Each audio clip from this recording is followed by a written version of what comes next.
जय श्री कृष्णा। राधे राधे। आज मार्गशीर्ष माह का पहला शनिवार है और शनिवार का व्रत रखने वालों के लिए प्रस्तुत है शनिवार की व्रत कथा।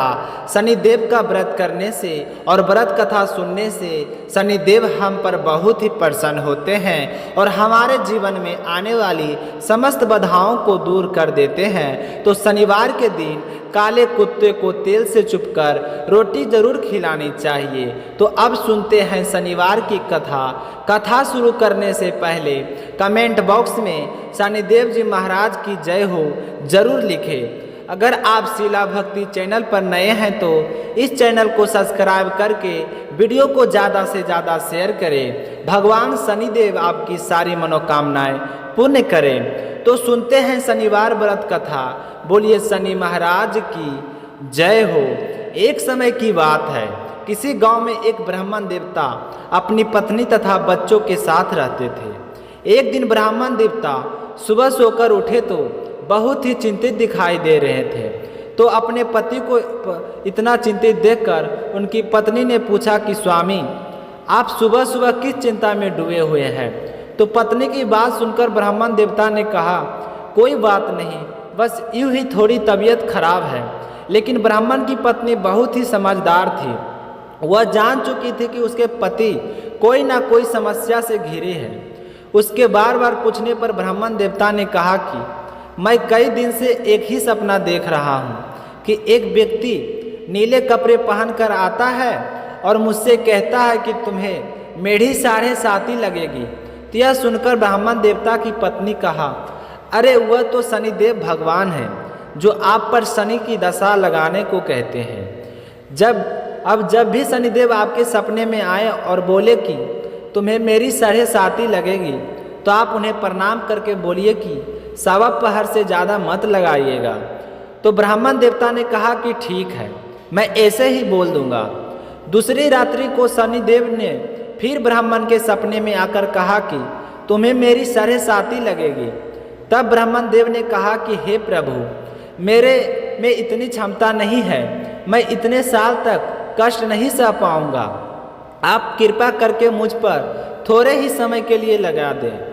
तो शनिदेव ने कहे तो ठीक है, मैं 2.5 साल के लिए लगा लूँगा। तो ब्राह्मण देव बोले कि नहीं प्रभु, मैं इतना भी सहन नहीं कर पाऊँगा, आप कृपया करके केवल 1.25 पहर तक ही लगा दीजिए। तो शनिदेव ने कहे कि ठीक है, जैसा तुम कह रहे हो मैं वैसा ही 1.25 पहर तक ही लगा दूंगा। तो अगले दिन प्रातःकाल होते ही ब्राह्मण देव ने अपनी पत्नी को सारी बात बताई और कहा कि मुझे शनिदेव की कुदृष्टि लगी है और वह भी 1.25 पहर के लिए, इसलिए मैं जंगल में जा रहा हूँ, वहीं पर पूजा अर्चना क्या करूँगा। इतना बोलकर ब्राह्मण देव जंगल में चले गए। जंगल में उन्होंने पूजा की। जब थोड़ा सा समय बचा तो वह सोचने लगे कि इतना समय तो घर जाने में लग जाएगा, तो मुझे अब चलना चाहिए। तो यह सोचकर वह खड़े होकर घर के लिए चल पड़े। रास्ते में उन्होंने देखा कि एक खेत में तरबूज की बहुत सारी बेल लगी हुई है और उन बेलों के बहुत ही सुंदर सुंदर तरबूज लगे हुए हैं। तो उन्हें देखकर ब्राह्मण देवता का मन ललच उठा। वह सोचने लगे कि तरबूज तो ले चलता हूँ, घर जाकर बच्चों को दे दूंगा, कितने खुश होंगे। यह सोचकर ब्राह्मण ने 2 तरबूज तोड़कर अपने पास एक थैला था, उसके अंदर वह तरबूज रख लिए और खेत के मालिक को देखने लगे कि मालिक दिखाई दे तो नहीं रहा है, तो उनका मूल्य दे चलता। तो खेत का मालिक तो वहाँ दिखाई नहीं दिया। तो ब्राह्मण ने उसी बेल के पास में तरबूज का मूल्य रख दिया और अपने घर के लिए रवाना हो गए। तो चलते चलते जैसे ही नगर पहुँचे तो नगर में उन्हें 2 सिपाहियों ने रोक लिया और पूछने लगा कि ब्राह्मण तुम्हारे थैले में क्या है? तो ब्राह्मण देव ने कहे कि इसमें तो तरबूज है, मैं अपनों बच्चों के लिए लेकर आया हूँ। तो सैनिकों का भरोसा नहीं हुआ, तो वह कहने लगे कि खोल कर दिखाओ। तो ब्राह्मण देव ने जैसे ही खोला तो देखा उसके अंदर तो नगर के राजा के दोनों बेटों के सिर कटे हुए हैं। तो यह देखते ही सैनिकों ने ब्राह्मण को बंदी बनाया और राजा के पास ले गए और बोले कि महाराज, इस ब्राह्मण ने आपके पुत्रों की हत्या कर दी है और उनके सिर अपने थैले में छुपा रखे हैं। तो यह सुनते ही राजा को बहुत ही गुस्सा आया और दुख भी हुआ। तो उन्होंने आदेश दिया कि इस ब्राह्मण को तुरंत ही फांसी पर चढ़ा दो। तो ब्राह्मण ने राजा से प्रार्थना की, हे राजन, मेरी अंतिम इच्छा है कि मैं मरने से पहले पूजा पाठ करना चाहता हूँ। तो राजा ने कहा कि तुम्हारे मन में पूजा पाठ कहाँ से आई? तुम्हारा मन पवित्र नहीं हो सकता, क्योंकि अगर तुम पवित्र होते और ब्राह्मण होते तो कभी भी मेरे पुत्रों की हत्या नहीं करते। तो ब्राह्मण ने कुछ नहीं कहा कि महाराज, यह तो मेरी अंतिम इच्छा है और मरने वाले की अंतिम इच्छा पूरी की जाती है। तो राजा ने ब्राह्मण की अंतिम इच्छा पूरी करने की अनुमति दे दी। ब्राह्मण देव ने पूजा पाठ किया।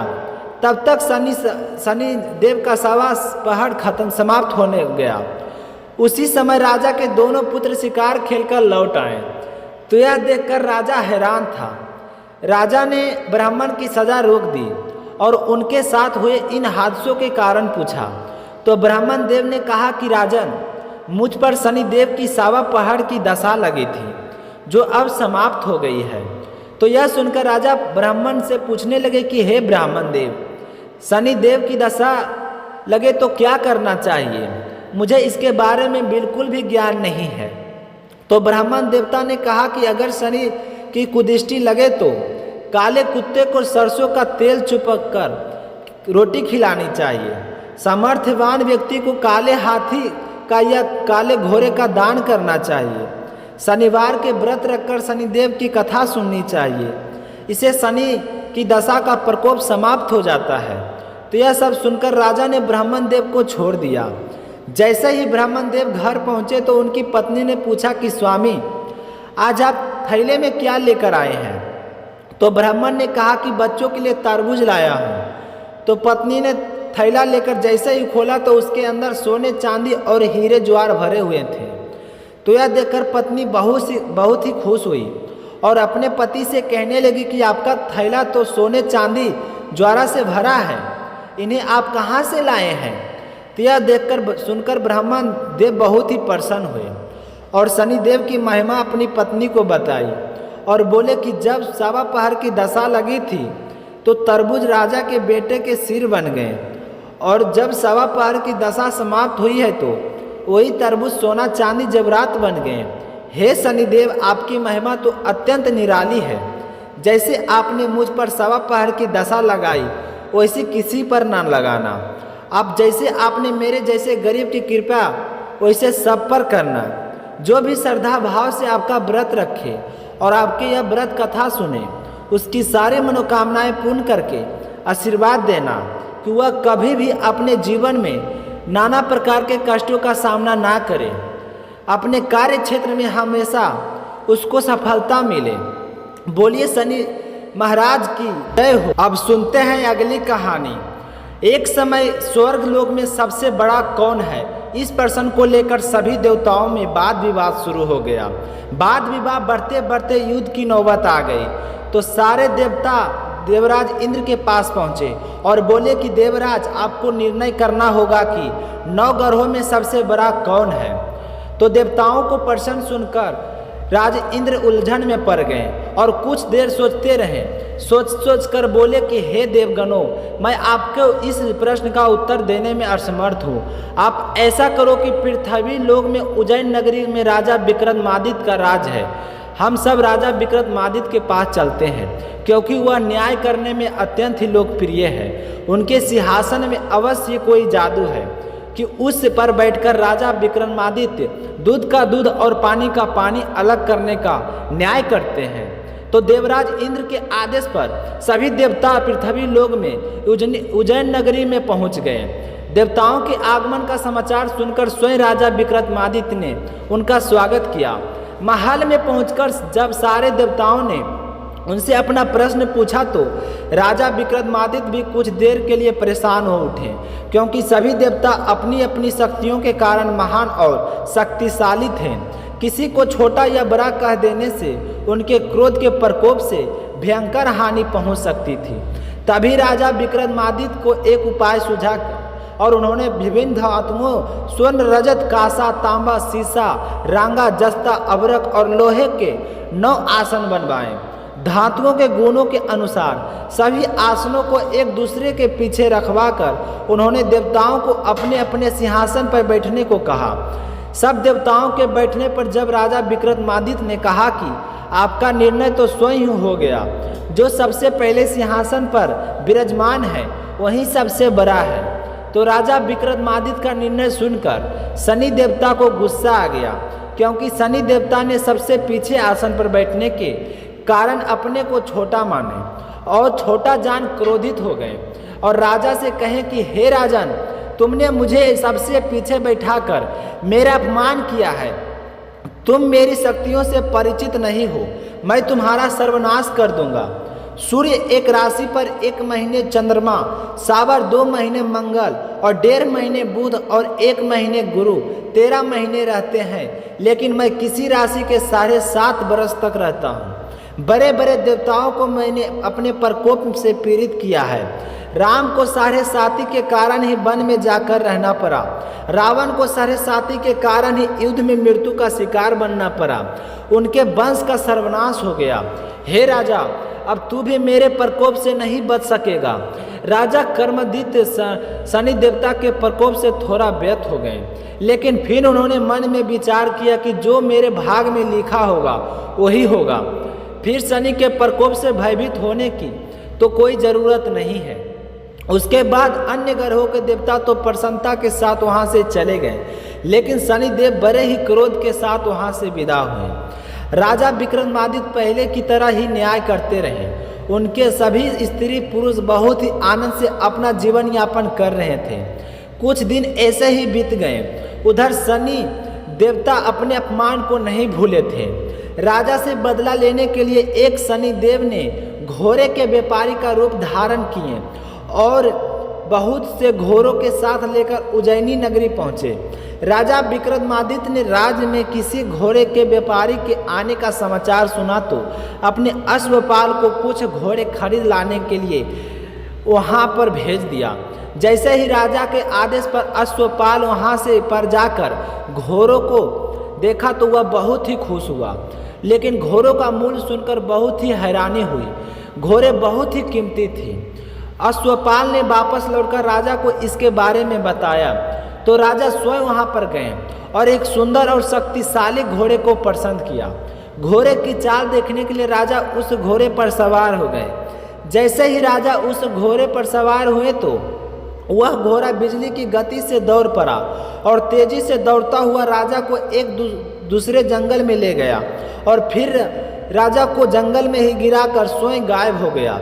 राजा अपने नगर को लौटने के लिए जंगल में भटकने लगे, लेकिन उन्हें कोई भी रास्ता नहीं नजर आ रहा था। राजा को भूखे और प्यासे लग गई। भूख और प्यास के बेहाल राजा जंगल में भटकते भटकते रहे।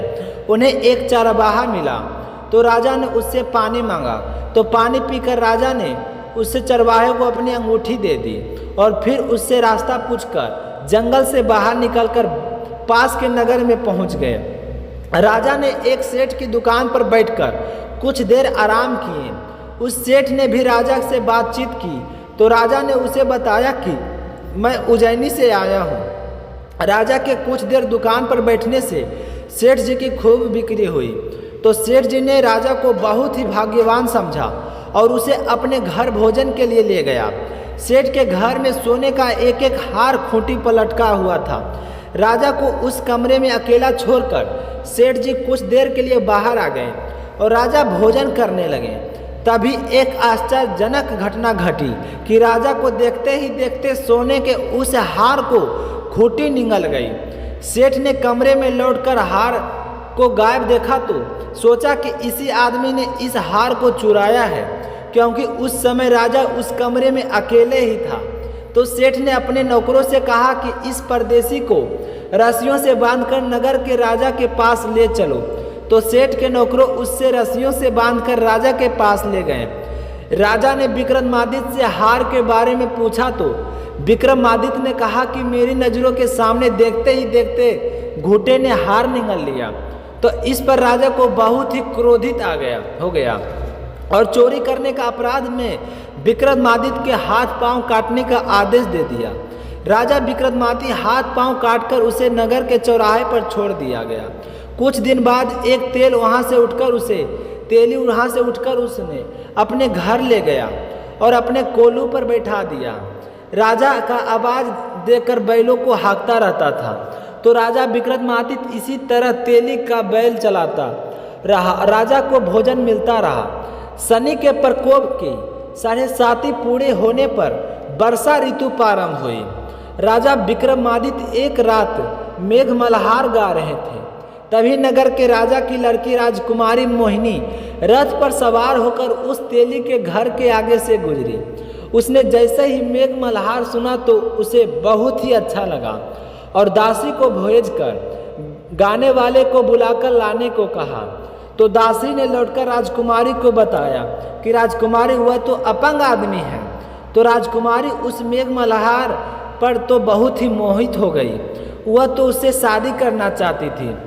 उसे सब कुछ पता चल गया कि वह आदमी अपंग तो है भी। उसने कहा कि मैं तो उसी आदमी से विवाह करूंगी। जब राजकुमारी की माता पिता को इस बात का पता चला तो वे तो हैरान रह गई। राजा को लगा कि उसकी बेटी पागल हो गई है। तो रानी ने मोहिनी को समझाया कि बेटी तेरे भाग में किसी राजा की रानी होना लिखा है, फिर तू उस अपंग आदमी से विवाह करके अपने पांवों पर क्यों कुल्हाड़ी मार रही है।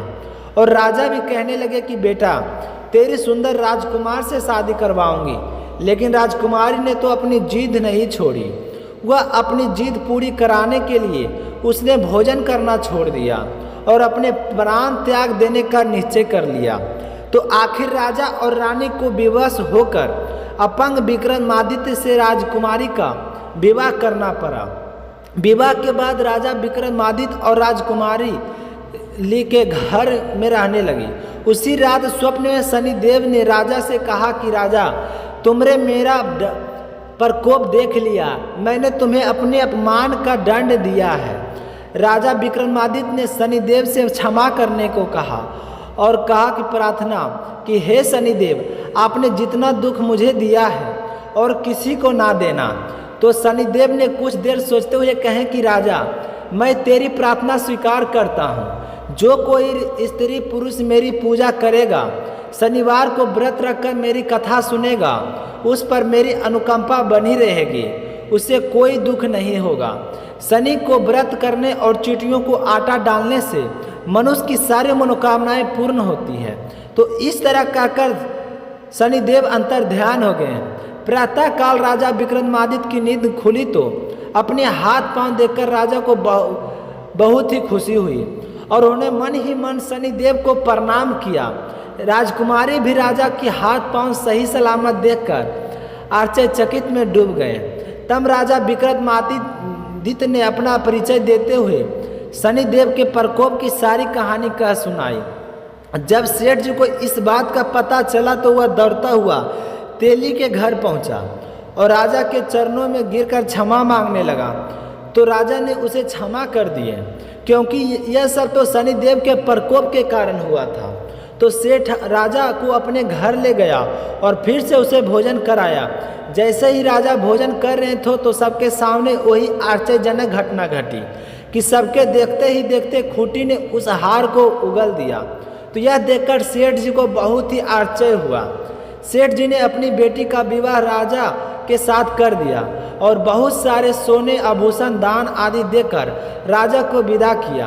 राजा विक्रमादित्य राजकुमारी मोहिनी और सेठ की बेटी के साथ उज्जैनी पहुँचे तो नगरवासियों ने हर्ष से उनका स्वागत किया। उस रात उज्जैनी नगरी में दीप जलाकर लोगों ने दिवाली मनाई। अगले दिन राजा विक्रमादित्य ने पूरे राज्य में घोषणा कराई कि शनिदेव सभी देवों में सर्वश्रेष्ठ हैं। प्रत्येक स्त्री पुरुष शनिवार को उनका व्रत करे और व्रत कथा अवश्य सुने। राजा विक्रमादित्य की घोषणा से शनिदेव बहुत ही प्रसन्न हुए। शनिवार का व्रत करने और कथा सुनने के कारण सभी लोगों के सारे मनोकामनाएं शनिदेव पूरी करने लगे। सारे लोग आनंद पूर्वक रहने लगे। बोलिए शनिदेव महाराज की जय हो। तो आज की वीडियो समाप्त होती है। सुनकर आपको कथा कैसा लगा कमेंट करके ज़रूर बताइएगा। और साथ ही साथ शिला भक्ति चैनल को सब्सक्राइब अभी तक नहीं किए हैं तो चैनल को सब्सक्राइब जरूर कर लीजिए। मिलते हैं अगली व्रत कथा के साथ, तब तक अपना ख्याल रखिएगा। जय श्री कृष्णा, राधे राधे।